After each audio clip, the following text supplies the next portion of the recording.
കൊടുത്തപ്പോ അബൂബക്കർ സിദ്ദീഖ് റളിയല്ലാഹു തആല അൻഹു ആ ഭക്ഷണം എടുത്തിട്ട് തന്റെ മടിയിലിരിക്കുന്ന തന്റെ വസ്ത്രത്തിന്റെ അടിയിലേക്ക് ഇങ്ങനെ ചുരുട്ടി വെക്കുകയാണ്.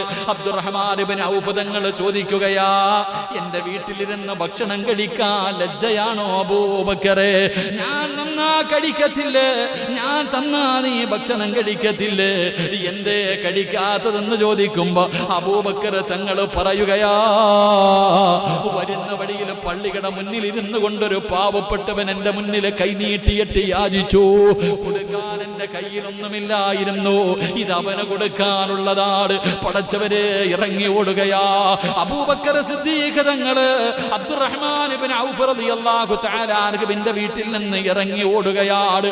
പടച്ചവനെ ഓടിച്ചെന്നിട്ട് പള്ളിയുടെ വെളിയിലിരിക്കുന്ന പാവപ്പെട്ടവന്റെ കയ്യിലേക്ക് അവിടെ നിന്ന് കഥാ കഴിക്കാനുള്ള ഭക്ഷണമായി അവിടെ നിന്ന് കിട്ടിയ ആ റൊട്ടി